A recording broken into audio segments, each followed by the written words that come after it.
आज financial times जो है एक बरतानिया का बहुत मशहूर जरीदा है, उसने एक अदारिया लिखा है Pakistan is on the brink, यानी कि पाकिस्तान की मईशत तबाही के दहाने पे है।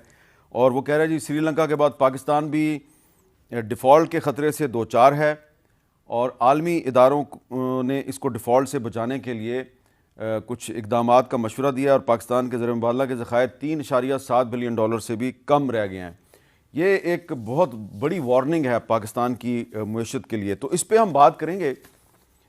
खुर्रम दस्तगीर साहब जो हैं वो IMF के साथ मुज़ाकरात से भी वाकिफ़ हैं, क्या हो रहा है। लेकिन आज कुछ ऐसी इतलात हैं कि जो आल पार्टीज़ कॉन्फ्रेंस 7 फरवरी को बुलाई जा रही थी, अब वो 9 फरवरी को बुलाई जा रही है। डेट में तब्दीली की गई है। क्या इसका ताल्लुक IMF के साथ मुज़ाकरात से है? ये खुर्रम साहब कुछ हमें बताएं। मीर साहब, लेकिन आपने जो नाम लिए वो बड़े मोहतरम नाम है, लेकिन उसमें कुछ लोग रह गए जिन पे पाबंदियां भी लगी थी। जो सबसे बड़े आप मौजूद हैं यहाँ, 9 महीने आपके ऊपर पाबंदी रही, आपने अपना नाम नहीं लिया। नुसरत जावेद पे पाबंदी लगी, मुर्तज़ा सोलंकी पे पाबंदी लगी, तलत हुसैन पर पाबंदी लगी, मतीउल्लाह जान पर पाबंदी लगी।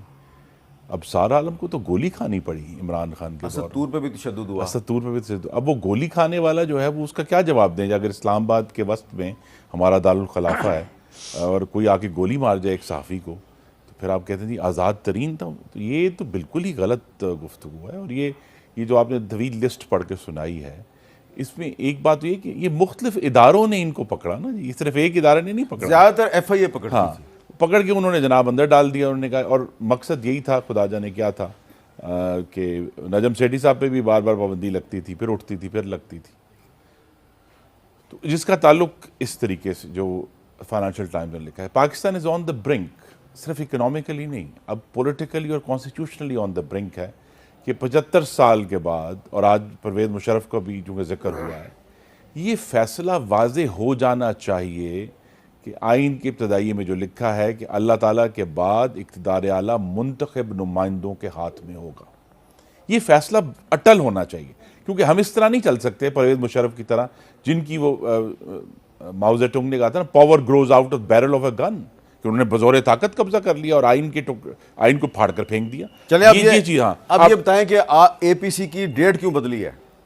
जी, मैं इसे हकीकत ये कि मैं जो आजकल IMF से एंगेज्ड हूँ, तो मुझे नहीं पता कि सियासी फैसले क्यों चेंज किए गए, लेकिन ये कि IMF से माहिदा अल्लाह ताला के करम से काफ़ी करीब है और बहुत सारे इशूज़ पर इत्तेफाक हो गया है।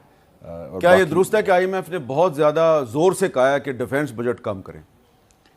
नहीं, उन्होंने ये नहीं कहा। ये बात गलत है। नहीं, ये बात दुरुस्त नहीं है। देखिए, उनका एक ही इसके ऊपर जो जोर है इस बात पर है, उनका कहना है कि आप अपना बजट कम करें। जी, मुझे कहा है कि तवानाई का डिवीज़न जो है वो अपने नुकसानात को कम करे। हाँ। और ख़ास तौर पे मुल्क के शमाल में और मगरब में और जनूब में जो लॉसेस हैं हमारे बिजली के, उनको कम करें। उन्होंने बहुत दुरुस्त कहा। इसी वजह से मैं पिछले पूरे हफ्ते उनसे एंगेज हूँ। इशू यही है कि वही कहते हैं कि पाकिस्तान की जो मुआशी सूरत हाल है, उसमें आपने अपना घर खुद दुरुस्त करना है, अपने महसूलात खुद बढ़ाने हैं, अपने नुकसानात खुद कम करने हैं।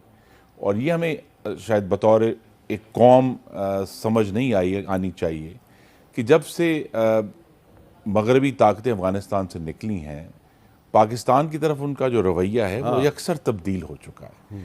वो अब उस तरह की हमें कोई रियायत देने के लिए तैयार नहीं, जिसका शायद हमें परवेज़ मुशर्रफ के दौर से नशा लगा हुआ था। ऑनेस्टली ये बात दुरुस्त है कि हमें कहीं ना कहीं से बेल आउट आ जाता था और हम आगे बढ़ते थे। अब बेल आउट नहीं आ रहा, तो हमें अपने जिन बैसाखियों की हमें आदत थी वो अब हमें अवेलेबल नहीं है। अपने पैर पर खड़ा होना पड़ा है, तकलीफ हो रही है, लेकिन इंशाल्लाह आपके नाज़रीन को याद करा दूं कि जब 1998 में नवाज शरीफ ने एटम का धमाका किया, तब भी एक साल मुश्किल सूरत हाल थी। हम उससे गुजर गए, इससे भी गुजर जाएंगे इंशाल्लाह।